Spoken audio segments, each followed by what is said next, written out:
the NHL has revealed new logos for the 2022 Stanley Cup Playoffs, the first update to postseason branding in 13 years. This is an Icethetics Flash Report for March 9th. I'm Chris. Thanks for watching. I first reported on the new Stanley Cup Playoffs identity last Thursday, March 3rd. The NHL then made the official announcement on Monday morning. The new design is a combination of renowned images, maintaining the Stanley Cup itself as the focal point, with an updated vector rendering of the iconic trophy, now contained inside a new holding shape, inspired by the many banners that hang from the rafters at NHL arenas, commemorating more than 100 Stanley Cup championships.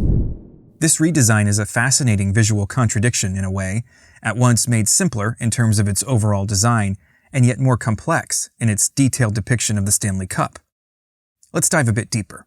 The text portion of the logo is now disconnected from the cup, because when you think about it, it's repetitive.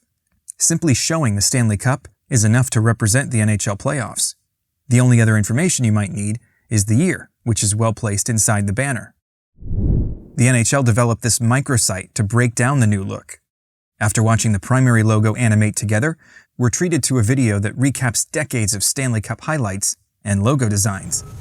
I'll come back to the history lesson in a follow-up video. Anyway, after a bit of flowery copy, we get a closer look at the logo elements. First is the Stanley Cup, naturally, then the banner, a symbol of team excellence. Raising a Stanley Cup banner represents the pinnacle of NHL achievement. From there, they dig into the letter forms, two custom-designed fonts created specially for this logo. Don't bother looking them up on your favorite free font site, you won't find them. Victorious Serif is inspired by the hand-engraved letters that decorate the top of the trophy. It's used here to spell out Stanley Cup. Windsor Sands takes cues from the signage on the Windsor Hotel in Montreal, where the NHL itself came into existence in 1917. This typeface is used to display the words playoffs and final when the time comes. The NHL shield buttons everything up, and as we continue scrolling, we can see the other elements of this design system, versions which are better adapted for more compact or horizontal display needs. And finally, we're shown team-specific renderings using team colors. It shows how the banner and type can be customized to suit each club. Of course, half of these will not be needed in 2022, but it's nice to see them all just the same. As I mentioned, I'm working on a follow-up video where we take a deep dive into the history of Stanley Cup branding, but for now, I want to end on a question. How will this logo be represented on the jerseys during the Stanley Cup Final?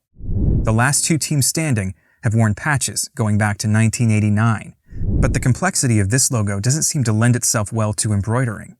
That makes me wonder if the NHL may consider doing away with embroidered patches in favor of a new material, like ChromaFlex badging, for example, which can replicate a metallic look.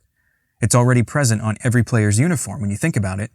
The NHL shield on the collar, and the Dallas Stars' intricate 25th anniversary badge is a great example of how it can replace a traditional patch. I can't say for sure if this is where the Stanley Cup Final patch is headed, but it would make sense. Let me know what you think of the Stanley Cup Playoffs' new look, and be sure to subscribe so you don't miss my upcoming video on the history of the Stanley Cup logo. That's all for now. See you next time.